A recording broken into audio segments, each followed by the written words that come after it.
Restez là, on va parler de la SAAC. Eh bien, on avait eu cette version des faits pendant l'essentiel de la panne la semaine passée. Dès qu'on a eu une explication, on nous disait que c'est une explication informatique et responsabilité du géant informatique Microsoft. Finalement, à la toute fin de la semaine, par fin de semaine, ça s'est confirmé que non, c'était une erreur humaine. Donc, une erreur humaine qui venait de la SAAC, d'employés, un ou des employés de la SAAC. On parle de ça aujourd'hui avec Monsef Déragi, leader parlementaire du Parti libéral du Québec. Bonjour. Oui, bonjour, M. Dumont. Comment vous interprétez cette notion d'erreur humaine?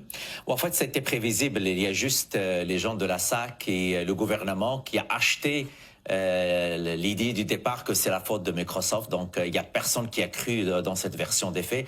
Mais le problème et l'enjeu majeur, M. Dumont, c'est l'incapacité de la SAC à trouver l'erreur au départ. Et là, ça nous démontre l'ampleur des enjeux au niveau de la SAC. Est-ce qu'ils ne trouvaient pas l'erreur ou ils ne nous disaient pas la vérité au public?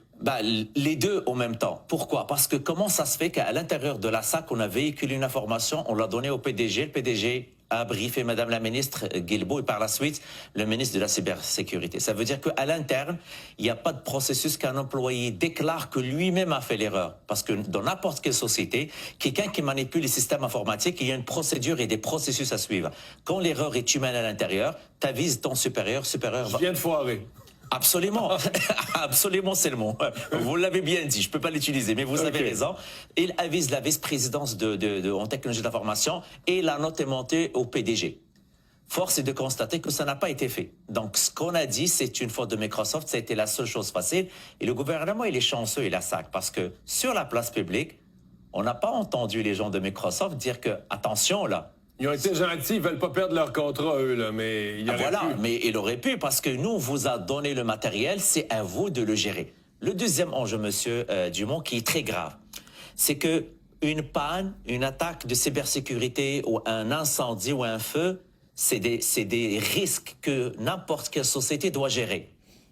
Ce que je déplore, c'est que le site fonctionnel de relève n'était pas prêt.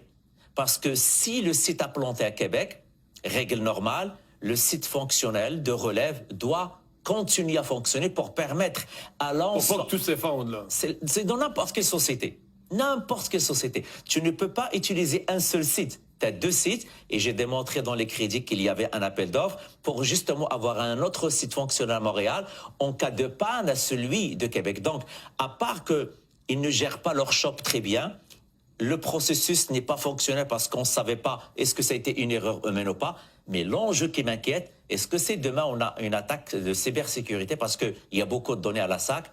Est-ce que le site de relève est fonctionnel? Donc j'espère que Mme Guilbeault a pris ses notes et qu'il va faire les suivis nécessaires pour éviter d'autres fiascos au futur.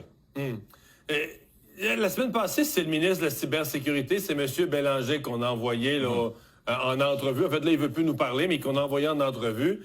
Mais Mme Guilbeault, dans ça, c'est quoi la responsabilité de la... Là, c'est une société d'État indépendante, on dit, dont la responsabilité incombe à la ministre des Transports, mais pas la gestion quotidienne. Là. Et quelle responsabilité vous lui imputez?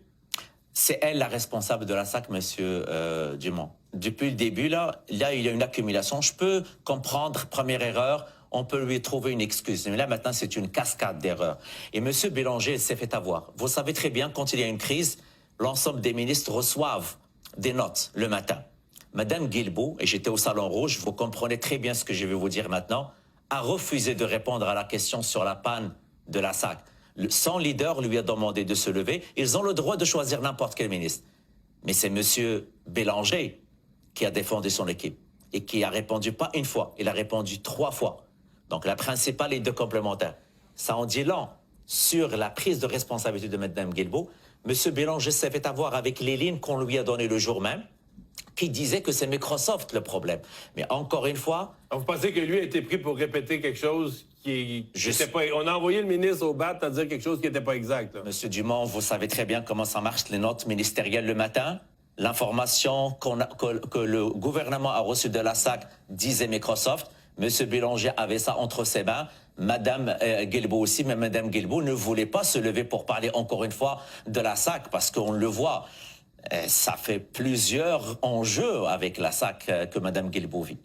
Qu'est-ce que vous pensez de cette facture, toujours sur la SAC, mais un autre volet, cette facture d'avocat? Parce que là, évidemment, la SAC se trouve convoquée dans une commission d'enquête là, sur le problème SACLIC. Et 2 millions en frais d'avocat, c'est sûr que là, c'est des avocats à temps plein pendant 6 mois, mais est-ce que c'est raisonnable? Écoutez, c'est encore une fois la question que se pose. Est-ce que normal de continuer à dépenser?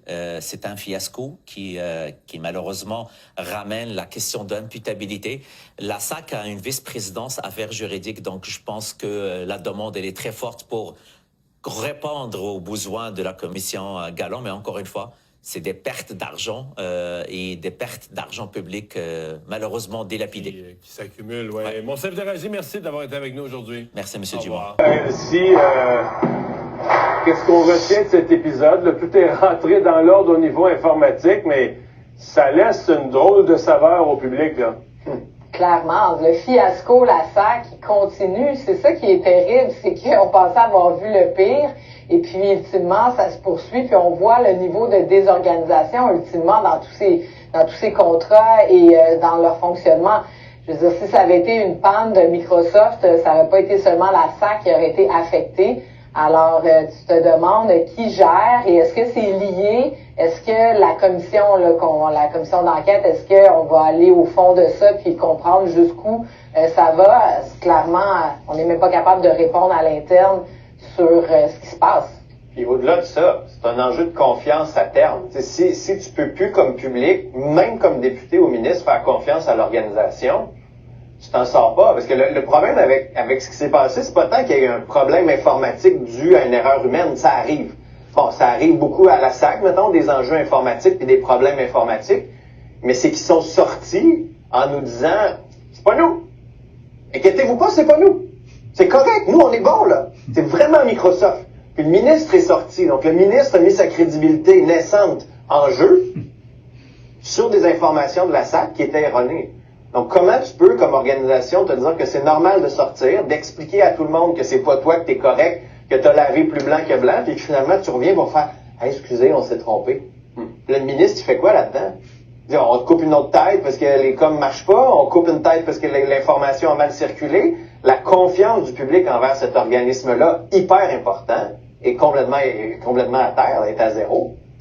Comme on dit, l'erreur est humaine, mais ça devient étonnant quand elle est fréquente en plus. Et quand tu la reconnais pas, c'est sûr. Quand tu la reconnais pas. Et un demi-milliard plus tard, c'est au moins ça peut fonctionner. En plus.